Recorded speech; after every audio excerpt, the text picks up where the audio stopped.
Hello everybody, I am Jedi Jack Penguin and welcome back to another early LEGO Harry Potter review. So today we're going to be looking at set number 76413, Hogwarts Room of Requirement.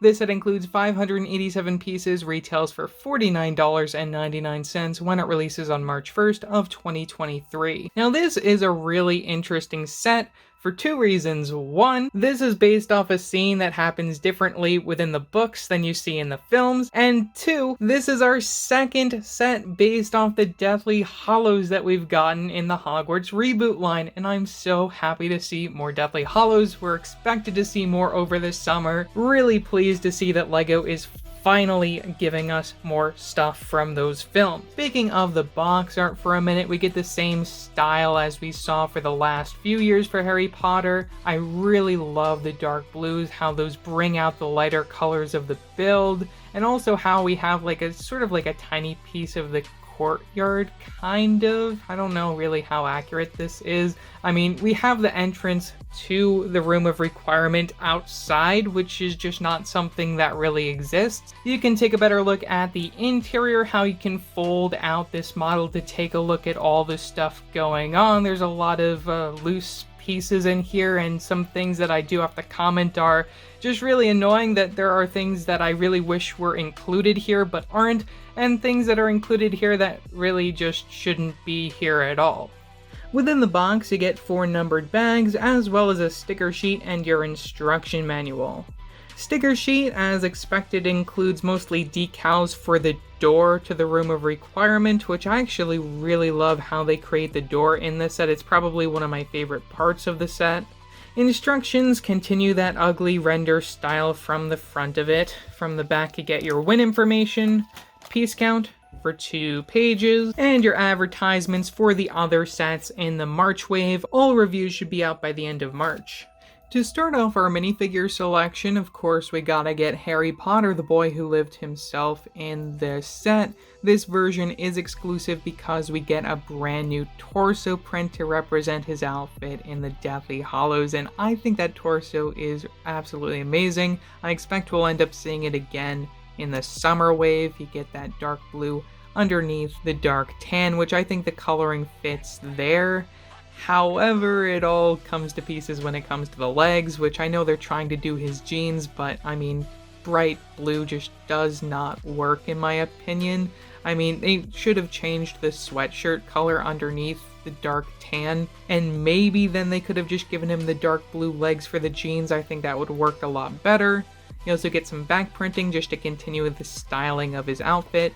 Facial expression is the same one we've been getting since 2019, with the smirk from the front, and you can turn it right around to see an angry look from the back, which I think better fits this scene, and we get the short haircut style wand for the accessory.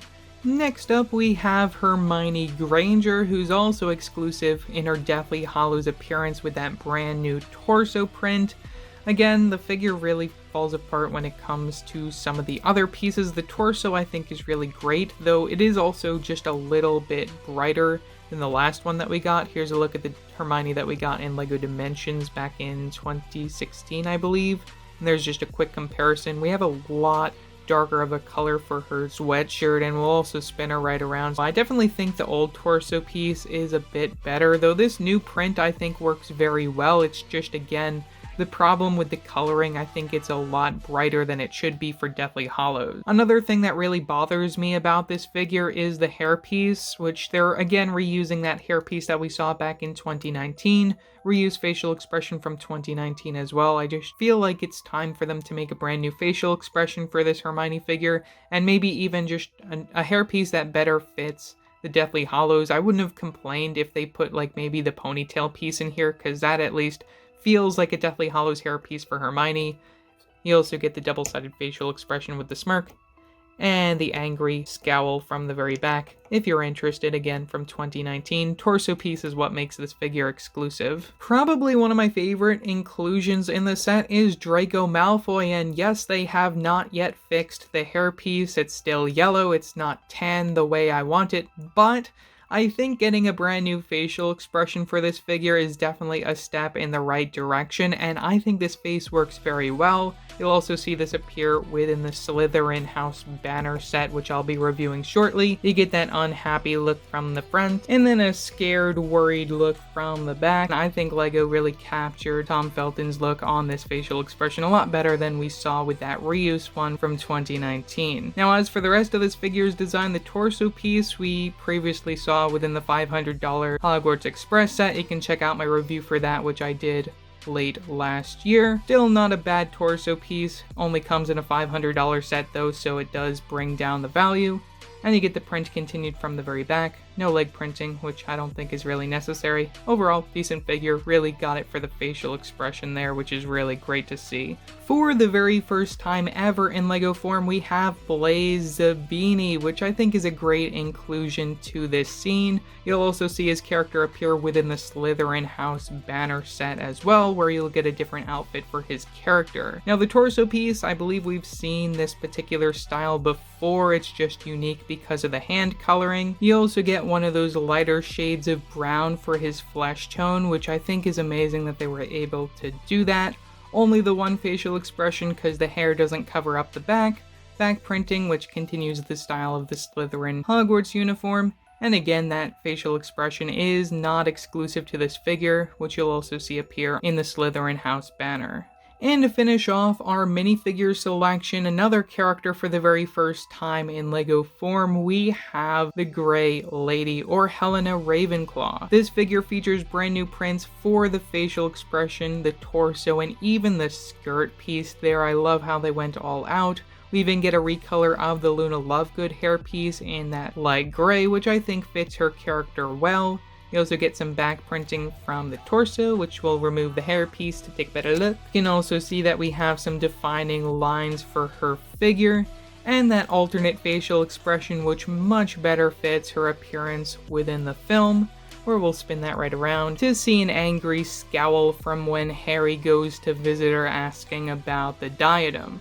Now, before I continue into the builds included, I did want to talk about some missing figures in my opinion. Specifically, I would have liked to have seen at least Goyle included alongside Malfoy and Blaze, just because he appeared also within the film, and he was the character in the film who set off the Fiend Fire, which is the main, play feature of this particular set. Now in the books, Crabbe is actually the one who casts the Fiend Fire into the Room of Requirement, though unfortunately the actor got in some trouble, so he got replaced by Zabini, and instead of Crabbe setting off, Goyle does it, and Goyle ends up dying in the Room of Requirement instead of Crabbe, so that's probably why he's not included, just because he dies within this particular scene. When it comes to the build of this set, we get yet another Hogwarts expansion to the 2021 lineup that was introduced for the 20th anniversary of LEGO Harry Potter. We again continue with the sand green roofs, and as a side build we get this Fire Serpent, or the Fiend Fire. One other thing that I have to mention, as this being a Hogwarts expansion, is the fact that we also happen to get a number of these extra Technic pins that allow you to connect this to the rest of the Hogwarts castle, which I'm not going to be doing a separate video on that. I plan on saving it till around the summertime, just so that I can connect it with all of the rest of the ones releasing for this year. Taking a closer look at the Fiend Fire Serpent included in this set, we get the reuse of that snake head mold that we saw in the 2021 Chamber of Secrets. You don't get any prints on it, you just get it in that orange color, the two pieces. You can open and close the mouth very nice and easily, and you get a lot of different Technic connections just so then you can move the different body parts of this snake. We get a lot of flame pieces attached, this bigger one, and some of the smaller ones connected via clip pieces alongside the build. Another cool thing that you can do with this particular accessory is bring in the final overall model and separate parts of the Fiend Fire and place them within different sections of the build to get a number of different pins and axle holes spread throughout the build, just so then you can place it around. Probably won't be doing this myself. I think it works a lot better combined all together, and even so, I'd rather it chase our characters out the door from below. Looking at the build for the Room of Requirement itself, The last time we saw the Room of Requirement in LEGO form, which was back in 2019, that was part of the first reboot expansion line. This, I feel, isn't as great as that last version. Yes, there are some interesting references to Deathly Hallows in here, though I feel that there's some stuff missing, and also it's just very blocky, which kinda sways me away from liking this. As this being part of the more recent lineup of Hogwarts expansions, you of course get the ability to remove certain sections, like this one from the very top, and these two over here, you get one from the very top that you can remove, and another one, and you can also remove this side portion right here, which is just even connected by one Technic pin. But with all of that stuff removed, we have one of our largest Hogwarts expansions for this lineup that we've ever gotten so far. This big piece can be connected to any other section that we've gotten since 2021, and it's jam-packed with all sorts of different random objects that you'd find within the Room of Hidden Things. Probably one of my favorite features when it comes to this particular section is the fact that you can actually unfold it like this and just have that angling, which we haven't really seen a lot of within this current Hogwarts lineup. That's something that I do really like. We also have this sort of like brick wall build, which you can actually move off to the sides, and it stops at a certain point to reveal the entrance to the Room of Requirement. Now we actually have these smaller doors, which I believe were newly introduced from LEGO Friends as of this year, which they use for like fridges and stuff. For the Room of Requirement, you can open and close them very nice and easily. You also get one of those larger door frames, which is really great to get. You get the stickers from both the front and the back, where you even get some doorknobs there. I do appreciate that, makes it easier to open. Though speaking of the door, look at that. That is my favorite part of this set. Just the style of these stickers, which is something that I do have to complain about, especially since they don't meet at the very top. I did want to try and keep the continuity down here, but then you have to sacrifice that top part. I just think this is probably one of the more aesthetically pleasing pieces of this particular build. As far as everything else, you do get an assortment of various objects, which we're going to go over momentarily. Speaking again about the outside of the model, another thing that I have to appreciate is the styles of the windows here, where we actually use these fence pieces in brown just to create the decorative outside, which I think is really cool. We also get some small flame pieces, which we saw introduced back in 2018. Some stickers, I guess, referencing the suits of armor that can be brought to life. I think that's cool. You also get the little Hogwarts stamp there. And as I said, a number of these open holes that allow you to connect this to other sections. And we also get some axles in order to place the Fiendfire around the build. Moving on to the interior, we have some more sticker references, like we have this Cornish pixie peeking out of the wall. We actually get the Cornish pixie mold returning yet again from the Hogwarts Chamber of Secrets. Love to get another one of those. Unfolding the interior, you can take a better look at all of the different accessories going on, which you can actually detach as they're all connected using some jumper plates. This then allows you to spread these items around the room, make it feel a lot more cluttered, which I do appreciate. Though, again, I think it works a lot better just connected to those jumper plates and allows you to have an actual place to store them so they don't get lost. The first of these random builds included is for a record player. Overall, pretty simple build, something you'd probably find in an advent calendar. Next, we happen to get a bust, which is kind of ironic considering that the diadem should actually be placed on a bust, though we actually get this sort of like helmet piece from Castle. I do like getting this piece in light gray though, and we also have an open candle, which doesn't include a flame, though we actually get an extra flame piece if you want to put it in there. Next, we have some piles of boxes, I suppose. You can open this up. There's nothing inside. You can probably even hide the diadem in there. But this one actually has a fang piece, or this spike piece, which is used to represent a basilisk fang. I think that's really cool. They can use that to destroy the Horcrux if you want to, though the Fiendfire is going to do that for them already. We also get that Cornish pixie mold, which I do want to show up close with that print from the front. Absolutely love that they made this. get those little bar connections for the hands so you can have minifigures hold on to them. And you also get that little anti-stud so you can place them on studs if you want. And lastly, we have probably my favorite pile of junk here. We have a bunch more boxes, or I guess these could represent books as well. We have this chair build, which I think is really nice. I like how they use those pose pieces to represent the legs. Though from the very top of that chair, we happen to get the diadem of Ravenclaw, which is just a simple tiara piece, which is kind of lame, but it is what it is. And this is the thing that our trio is after, Ron not included. I sort of forgot about Ron. I should have mentioned him earlier as a minifigure that I feel is really necessary for this scene. But there you go, Diadem of Ravenclaw. I believe we've gotten this in other sets before, and we're also getting it within the Ravenclaw banner set for this year, and possibly even into the summer wave. We'll have to wait and see, but still, really nice to get one of Voldemort's Horcruxes in a cheap, wide release set. With all the clutter out of the way, you can take a better look at what we have over here. We have some sort of like glass display pieces where we have one of those ice cream glasses, or at least that's what I believe it is. Those were introduced in the Series 2 collectible minifigures. We also have a cup, which, I mean, I would hate for them to be referencing Hufflepuff's cup here, but I guess it is what it is. We get some lights from the side, and we get some torches from the top, and the brooms that our heroes can use to help rescue Malfoy and Blaise. Building atop the piece we just looked at, we have another rooftop area of Hogwarts. I do really like this extra little tower piece off to the side.